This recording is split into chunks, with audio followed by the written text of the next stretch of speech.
Warm greetings from the High 10. It is Everyday Shenanigans. Thank you for joining me. This is a two-part live pertaining to the kidnap of Cupcake, Camille McKinney. Derick Brown went to trial this week in Tuscaloosa, Alabama. She has been found guilty on 2 charges. And the Laundries have been sued by the Petito'S family, and a judgment was won in their case. Thank you all so much for joining me.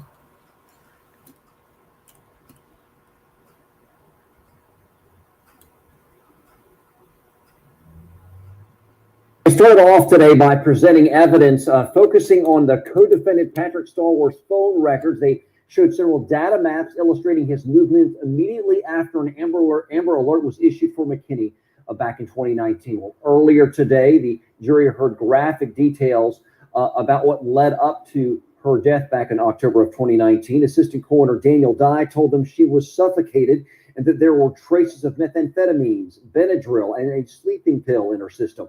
Once again, Brown and Patrick Stallworth were charged with McKinney's abduction. Stallworth was convicted last month. This morning, his aunt, Alicia Price, took the stand. She testified about a jail phone call between her and Brown during the search for the toddler. During that call, she said, "This is about that child. This ain't about you. This is a high-profile case. It is nationwide. I ain't got no time to sugarcoat nothing." At one point, Price cut to the chase. "All I care about is where the baby is. Do you know where the child is at?" Derick Brown replied, "No, I don't." Well, just 2 days after that phone call, she changed her story, Brown did. In fact, told detectives that she did remember seeing Cupcake McKinney in her apartment the night of her disappearance and gave detectives information which ultimately led them to her body. Live in Tuscaloosa, John Pappy, WBCM 13. All right, everybody, that's the said information.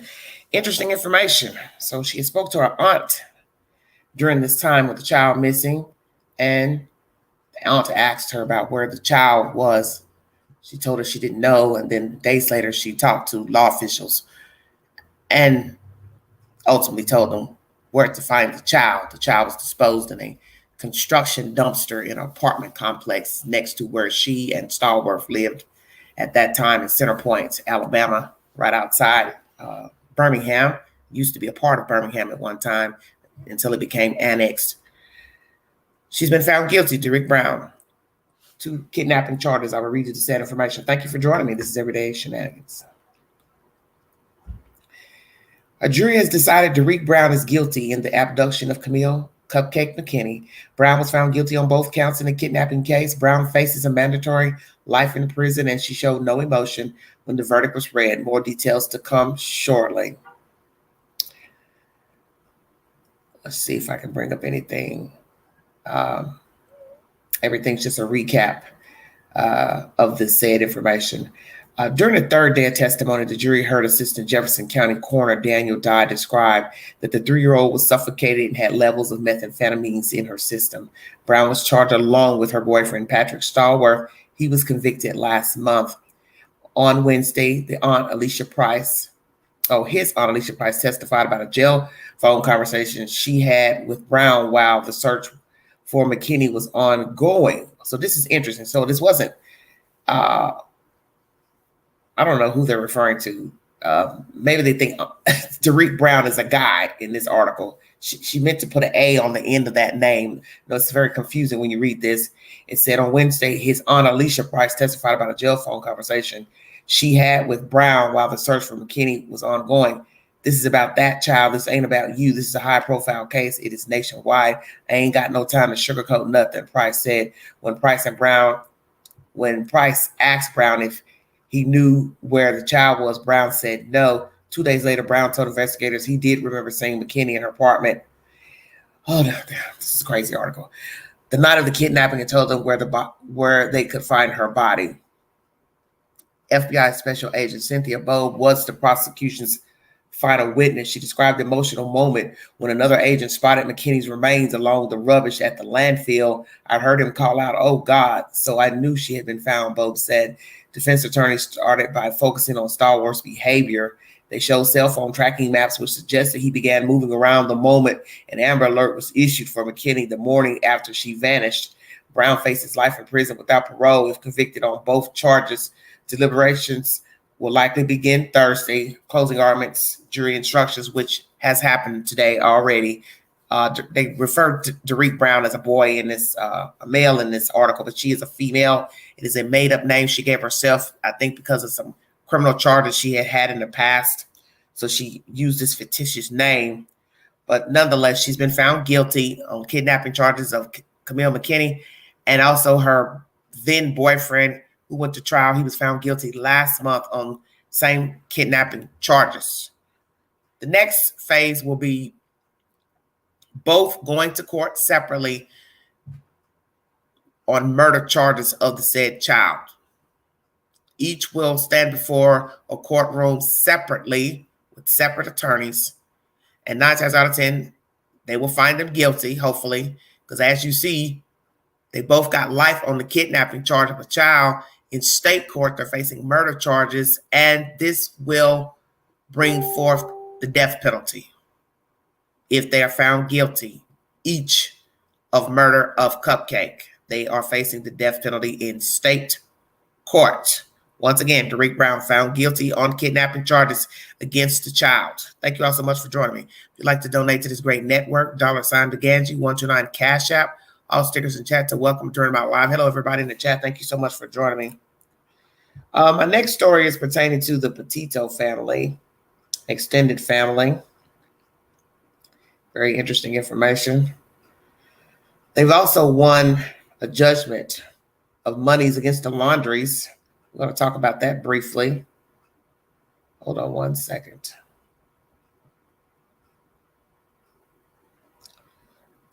See what I can pull up here.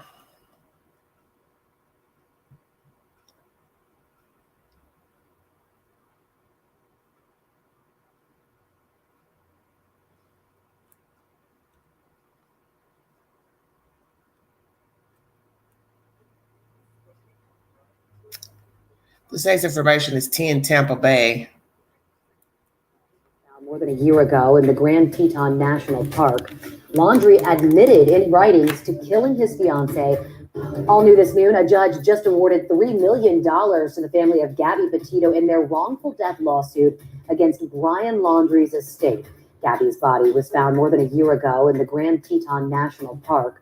Laundrie admitted in writings to killing his fiancée before taking his own life by suicide in a wooded area of Sarasota County. This lawsuit is separate from the Petito's $50 million lawsuit against the Moab, Utah Police Department. They claim officers were negligent in acting according to the law when they responded to a domestic violence dispute between the two just weeks before her murder. All right, everybody. Thank you all so much for joining me. I'm going to read you a little bit of information that's in this description. More than a year after the death of Gabby Petito, a judge has ruled in favor of her family in a wrongful death lawsuit against Brian Laundrie's estate. The final judgment from the 12th Judicial Circuit Court awards the family $3 million from his estate, court documents show. While Laundrie's estate may not have been worth that much, plaintiffs Nicole Schmidt and Joe Petito will receive what is left, Schmidt's lawyer reportedly said, according to News Nation. The Petito family lost their daughter, and they were also denied the opportunity to confront her killer, said attorney Patrick Riley in an email to the Associated Press. No amount of money is sufficient to compensate the Petito family for the loss of their daughter, Gabby, at the hands of Brian Laundrie. 10 Tampa Bay is the source. 1 second. I need to edit something out for 1 minute. Hello, everybody in the chat.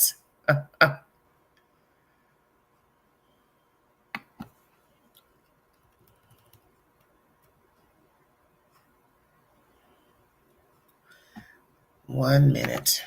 Gotta put something else in here. In my title. Gotta redo some things.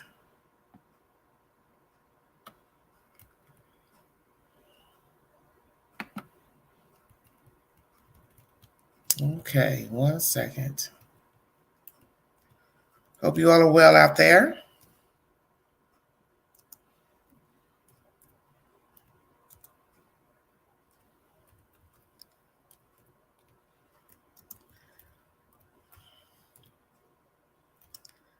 Trying to type all this stuff. Ooh, Lordy.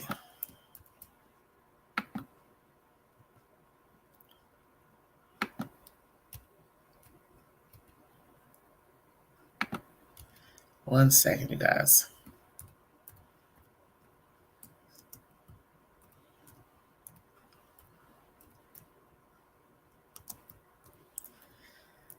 Too much to do.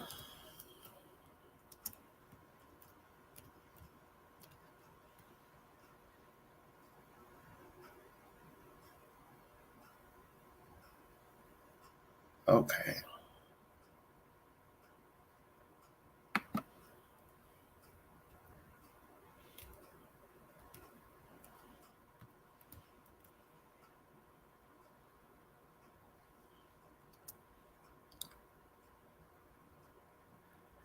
All righty.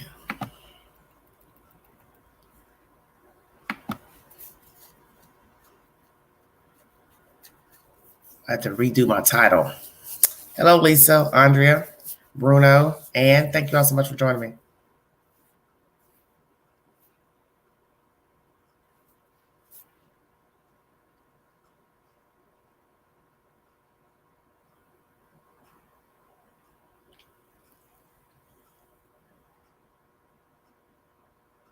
Hello, Cherie. That's the sad information. Let me read a little more about this, what they were suing for.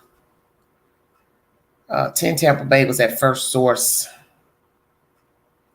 Let's see what we can find out about these people.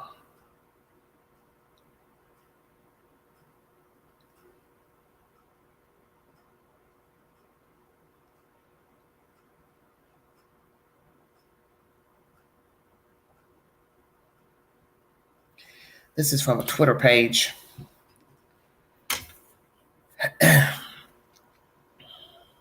WFLA JB. This is JB Bueno. Judge rules for Gabby Petito'S parents in the amount of $3 million in the wrongful death lawsuit against Brian Laundrie's estate. The estate isn't worth anywhere near that amount, so the $3 million is mostly inconsequential.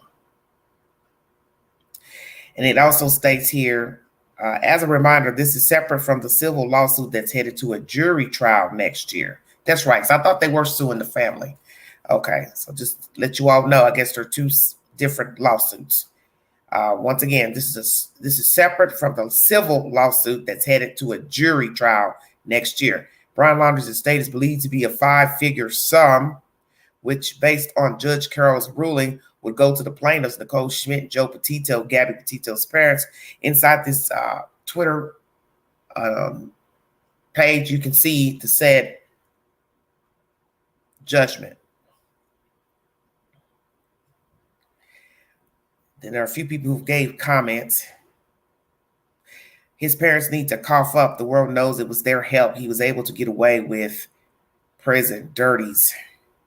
Yay, I'm so happy for her family. Even if they don't get the judgment, a statement has been made. Congratulations.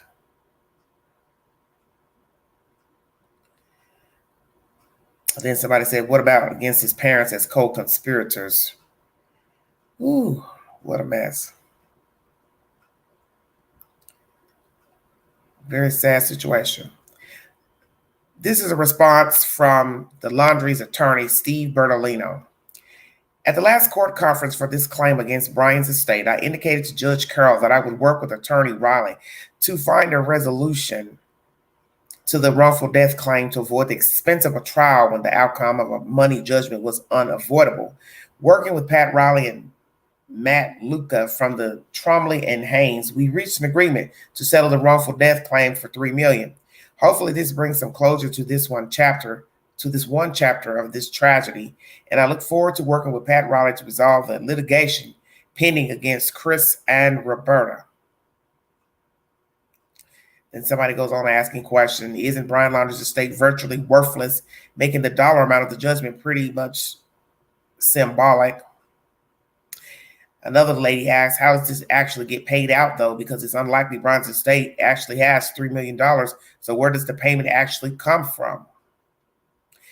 Lizzie says, what they'll actually get is likely what they have to pay the attorneys for their service. Okay. Lord of mercy. So that's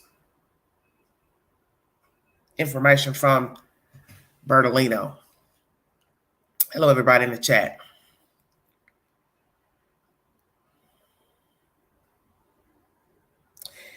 The suit filed in May alleged Christopher and Roberta Laundrie knew their son, Brian, murdered Petito.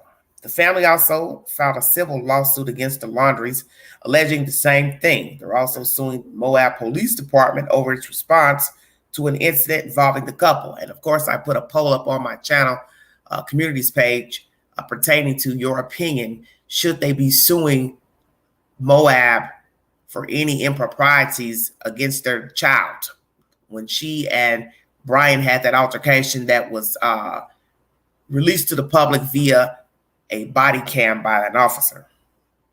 Petito went missing during the couple's lengthy road trip, which they documented on their YouTube and Instagram pages. Her body was found September 19th near Wyoming's Grand Teton National Park. Investigators searched for Laundrie for more than a month before his body was found in Sarasota's County Carlton Reserve. The FBI said he shot himself in the head and confessed to killing Petito in a notebook found near his remains. As a direct and proximate consequence of Brian Laundrie's torturous conduct, Nicole Schmidt, Joseph Petito incurred funeral and burial expenses, and they have suffered a loss of care and comfort, and have suffered a loss of probable future companionship, society, and comfort, the suit said. I don't know what all that means. The suit sought a trial by jury and damages which exceed $30,000. On Thursday, the families reached an agreement to settle the wrongful death claim for $3 million and avoid going to trial. Hopefully, this brings some closure to this one chapter of the tragedy, and I look forward to working with Pat Riley to resolve the litigation pending against Chris and Roberta. The Laundrie's attorney, Stephen Bernardino, said in a statement to WFLA, Brian Laundrie's assets are believed to be in the five figures. Therefore, it's unlikely the family will receive $3 million. Petito's parents said they plan to donate the money they received to the Gabby Petito Foundation, which was created in their daughter's honor to help families and friends of missing people. Channel 8 is the source of that information if you need verification. Hello, Gladys. How are you? Thank you so much for joining me. Well, Brian Laundrie's estate is only worth five figures. So what's five figures? 10,000, 12,000, 15,000, 30,000, what? And as someone said in this commentary, naturally they'd have to pay the lawyers for drawing up each lawsuit against Mr. Laundrie, who is no longer living, and his parents. And I doubt that somebody's doing this for free. So one would have to say, are they paying these lawyers or are they doing this pro bono? I don't know. But that was a great point. He doesn't have a lot of money in his estate, and you also have to pay the lawyers, assumingly. So what monies did they pay the lawyers with? Or as I said, did these lawyers fight this case pro bono? Because then you have to ask the ultimate question. If the money is supposed to go to the foundation, Gabby Petito's foundation, you now have to ask yourself the main question. Did the lawyers fight this case pro bono? Two, how much is his estate worth? And will it be anything to donate to the Gabby Petito Foundation? Very interesting information. And another trial will be set for next year, 2023, pertaining to the Laundries, the family, the parents, because they're also being sued by Schmidt and Petito. There you have it. So this is a two-part live pertaining to Camille McKinney, a toddler that was brutally murdered, thrown in a dumpster. One of the co-conspirators was found guilty today in a Tuscaloosa courtroom, found guilty on 2 counts of kidnapping. Her ex-boyfriend was also tried and found guilty last month, and he also got a guilty verdict. They will now go to state court to face murder charges separately, where they are facing the death penalty. And the second part of this live is pertaining to the Schmidt Petito family. They have sued the Laundrie estate, Brian Laundrie's estate. Make sure I'm clear on this when I repeat this. He is dead, killed himself, left a notebook stating he did kill the girl, and they won a judgment of $3 million. And his estate is valued at 5 figures. So that's $10,000 and up to under 100,000. Assuming, I don't know. We'll see. We'll see what happens in court next year if they win against the Laundries for aiding the son. You know, when you think about that, because many people have asked that question and probably pondered it in their mind, what all did the Laundries know about their son, his relationship with her? Did they condone the relationship? How did they feel about Gabby Petito? Did they assume he had killed the girl when he came back with her van? Did they ask him what happened? I went over all this in my videos. Feel free to go back in my library to recap these questions I'm asking now, because I'm sure some people are still pondering what the Laundries knew. But what would be so baffling about this story, because there were so many sightings of him and, oh, he's over here, he's over there. I saw him in Canada. I saw him in the Smoky Mountains. You didn't see him anywhere because he was dead. Did he tell his family what happened to Gabby Petito? Did he tell them that he did kill her? Why? And did he also tell his family that he was going to kill himself? Because I do believe that last visit to the park with the family members, the brother, the husband, her children, was the last hurrah for Brian Laundrie. He knew at that moment he was going to kill himself, so he wanted to spend time with his family before he decided to ride off into the sunset and shoot himself. And what a interesting place to kill yourself. Write down all your notes and confession, sit up under a tree and kill yourself, to later deteriorate into the earth and be eaten by wildlife. What an interesting way to go.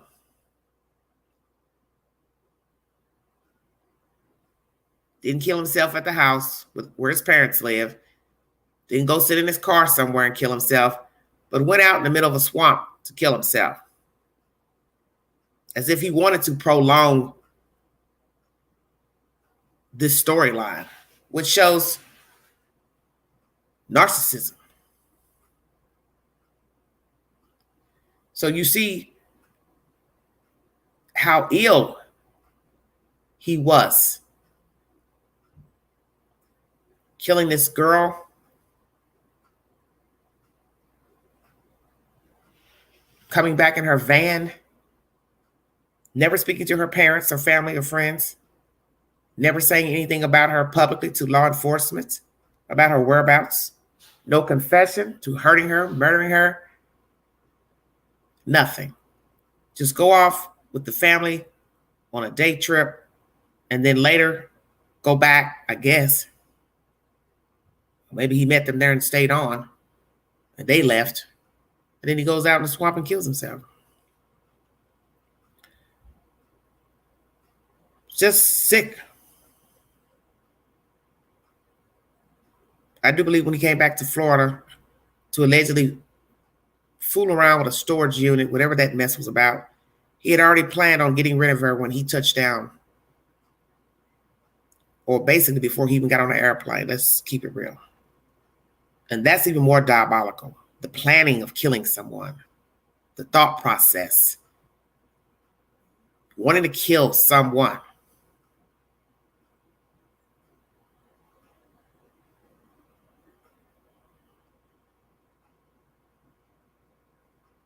And she's thinking, oh, he's going to go take care of this and this. And it wasn't that. He had a plan in motion. And I do believe when he left from out west, he knew in his heart and mind he was going to kill her. So he was going home to clear house, asked to not have anything to do when he got back after murdering her. That takes a lot of gusto to plan out a murder, travel from one side of the country to the other, return, kill the person, use their cards, whatever, then travel back in their car and act like nothing ever happened. And nobody says anything to the family. Stop talking to them, stop answering her calls, block them on Facebook, the Laundries, block her family, which showed guilt right there, because if you weren't there at the time when the murder happened, you were in Florida, why are you blocking these people? They have a right to know about their child. Your son has come back in her vehicle without her. You all are running around doing whatever you wanted to do yeah, it looks like you're guilty and you knew something, because in their right mind, they're saying, how could you be talking and dealing with this person who was just with our daughter? And he is yet to say anything to the general public or the news or law enforcement about where she is and why he's back with her vehicle and alone. He was a coward, a cold-hearted coward. And no matter what we think of them as people, their relationship together, they did choose to be together. And that's one thing people need to own, is that this was their choice to continue to deal with each other. And that's my opinion pertaining to Moab. In the end, she would have still wanted to be with him. That was her choice.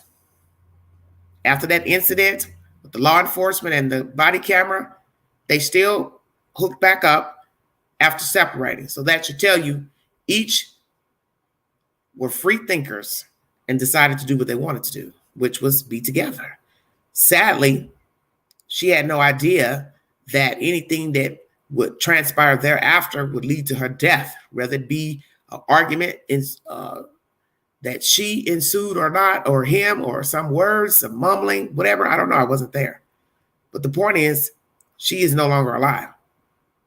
And they each could have walked away from each other when they realized this isn't working. This relationship isn't working. And I do believe the relationship wasn't working before they traveled out west, because you just don't wake up and decide to kill someone. They had issues beforehand. And I think the young lady was just putting on a brave front to people as not to tell her business and, moan and groan and complain. But the relationship was not workable. I think he was a loner. I think he didn't have a lot of self-esteem about himself. He didn't value himself. So how could he have valued her? And that's anybody. You don't value yourself, you're not going to be able to value somebody else. You're not going to be able to treat somebody else accordingly because you don't have it in you. And usually that's what happens in relationships. Why people don't work out, because somebody just doesn't have it in them. They don't have anything to give. Yet they ride the ride pretending they care for a person or people, but deep down inside, they don't have any empathy. And I tell people this all the time. This is why you have true crime. Is that a lot of people don't have empathy. Now, you have some cases, it could be heat of passion. They really care for the person, love them, but they popped, they snapped. But then some would argue and say, you still should have self-control. You're entitled to your opinion. But there are some people who are just cold and callous. They're mean-spirited. They have no self-esteem. They're grand narcissists, and they have no empathy for others.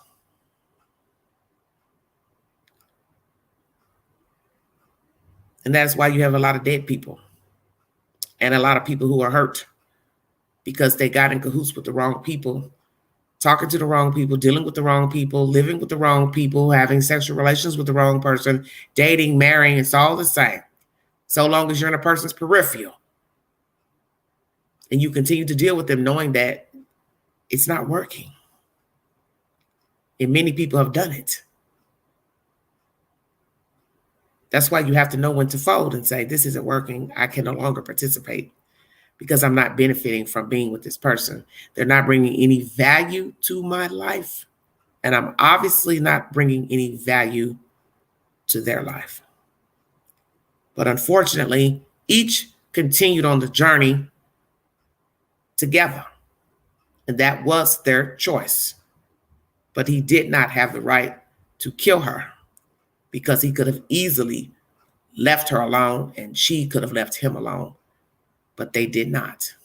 And that is the tragedy of this crime.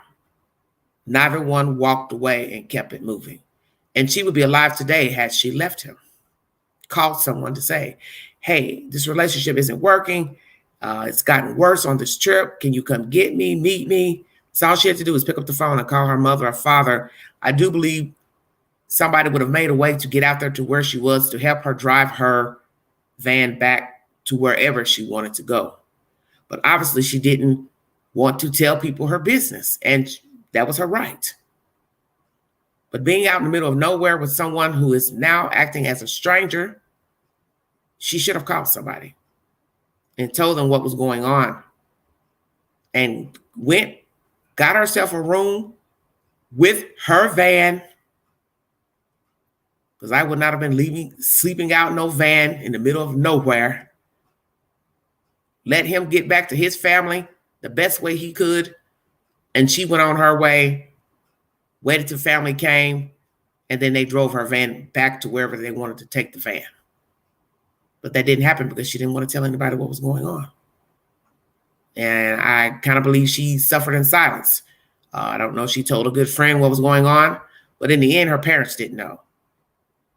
And right now, they're the ones fighting for her after death. It's a tragedy. But as Maya Angelou once said, when they show you who they are, believe them. So if indeed she saw signs that he was violent or vice versa, they both reciprocating with one another violently, verbal, physical, they both should have bowed out. But that's the thing, you can't go back. And maybe at some point during this trip, with all the fussing, tussling, they thought it could work. I don't know, because I don't know them, and both of them are deceased. But maybe she thought in her head it could work, and then something happened the next time, and there was no turning back. Because your next time is usually, for some, the last time. So you're now fighting to the death with this person you've given another chance to.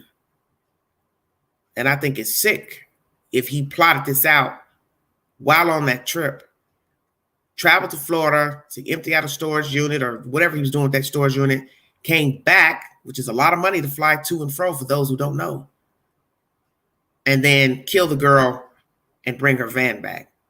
And if indeed he planned it this way, the most baffling part of the story, besides the death, that this was he intended to do this while going on that trip and back, plotting all this out. The fact that he came back with her van and didn't think her family, friends would not ask where she is, call his family. That's the part that really gets me. Bringing the van back. I never could understand that. You didn't think they were going to wonder where she is. And you had no intention of ever talking to these people. So how was that going to work?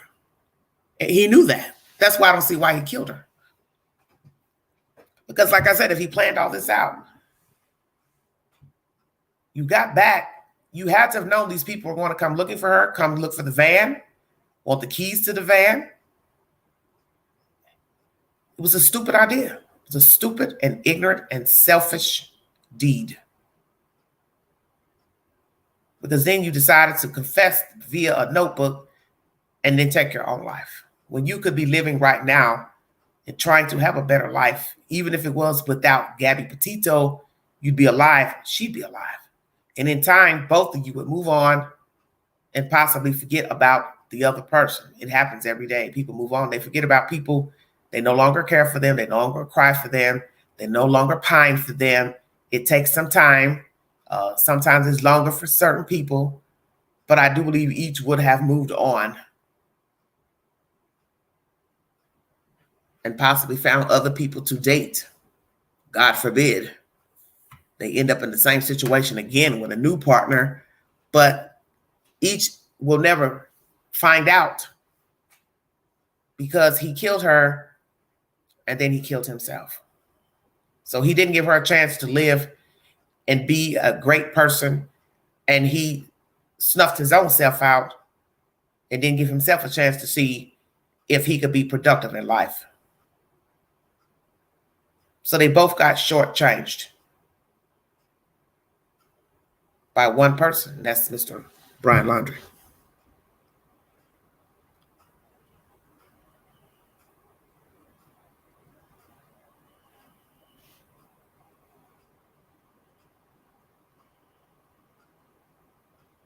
Hello, Gigi. Thank you, sweetheart. Well, I'm not here to argue about a police station because in the end, this was between two people, Brian Laundrie and Gabby Petito, what happened out there. And they obviously had problems before they ever stepped out in Moab. And I don't see the point in suing these people, because they could have taken them both to jail. And as I said in my commentary a week or so ago, he really would have been angry had he went to jail. The ending probably would have been just the same. Because when he saw her, finally got a chance to see her or talk to her, he would have been livid. And he would have been blaming her. You're the reason I got locked up, blah, blah, blah. It probably would have escalated to the same result.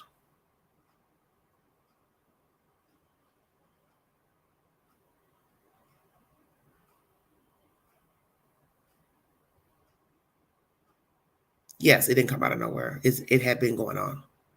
It just exacerbated on the trip. Because see, when you don't know people, you don't know what they're talking about, you don't know them, their disposition, you don't know what makes them tick. He may have been the type to get upset over anything. She may have been the type to get upset over anything. So you don't know them. Maybe somebody was tired of the other one. Maybe he was tired of dealing with her. I don't know. I know he should have walked away.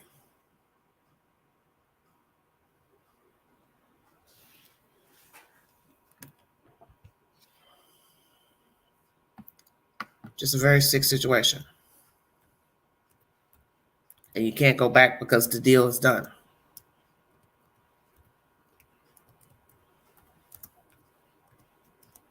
And I don't know if her parents are going to get any satisfaction from what has happened with this lawsuit against Mr. Laundrie, who is no longer living, but it is what it is now.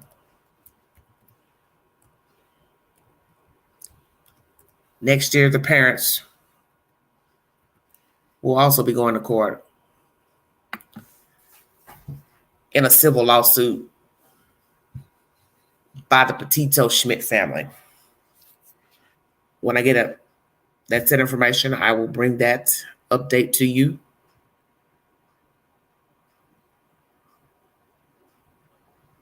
Very tragic story. And it's obvious that the money isn't the issue, because he didn't have anything of value that will weigh towards a person's death, because there's no dollar amount that's sufficient to a dead person, a life. So even if he had $20,000 in the bank, it's nothing compared to a whole person being gone.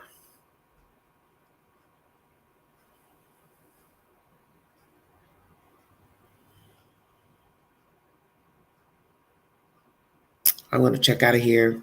This is a 2-part live pertaining to Derick Brown, found guilty on 2 kidnapping charges of Camille McKinney, aka Cupcake.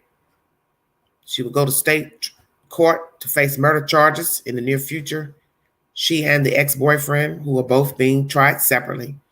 And the second part of this live is pertaining to the Schmidt Petito family. They have won a judgment of $3 million against Brian Laundrie's estate. And they're also suing his parents in a courtroom that will transpire next year. You all have a wonderful afternoon. Maybe I'll see you guys a little bit later. If not, I'll see you Friday. Once again, if you'd like to donate to this great network, $Beganji 129 Cash App, all stickers and chats are welcome during my live. You're very welcome, dear. Prayers for this family, that they will somehow find some peace in this horrific death of their child, because she can't come back. And I'm sure every day is still very daunting on them to deal with the death of their child and know that she was murdered by the girl's boyfriend. And we will see what happens in court with the Laundries next year. I don't know what their finances are and what they're worth, but they could prolong it out, like the situation with OJ and Nicole Simpson's family. You only get a little bit of this and a little bit of that. And Brian Laundrie and the Laundries didn't have nowhere near the money that OJ Simpson had. So I can't see what they'll be getting either from them.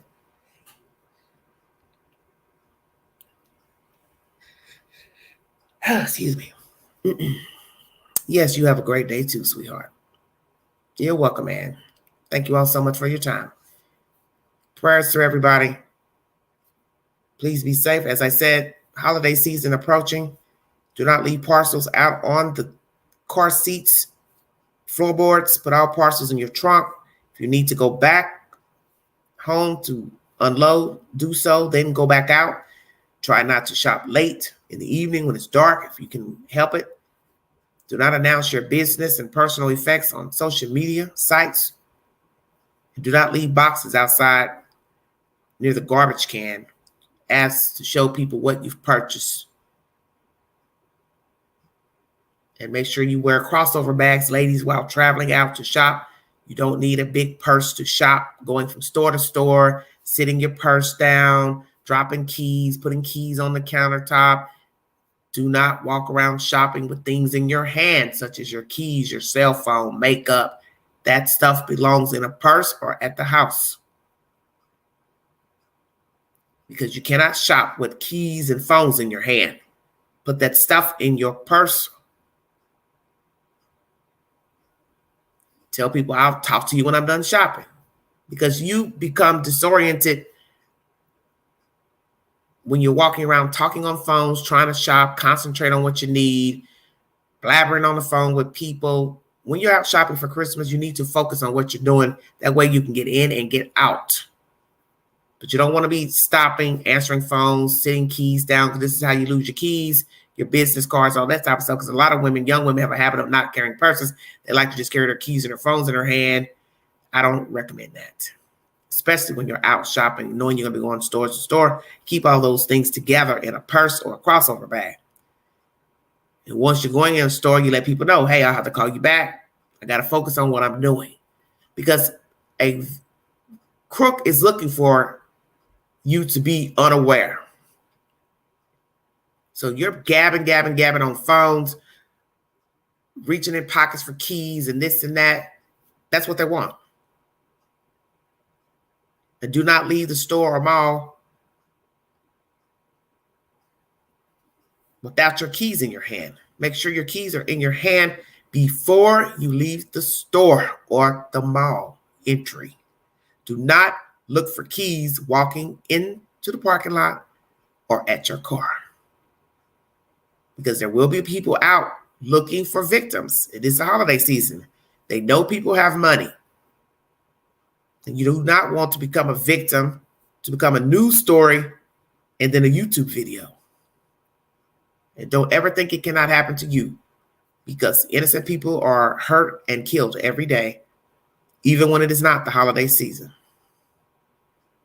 If you see something, say something. Be a part of the solution, not the problem. Mind the children. Thank you all for your time. God bless all of you. Welcome new subscribers. God is good. Amen. You all be safe out there. Stay warm. Stay hydrated. This is Everyday Shenanigans.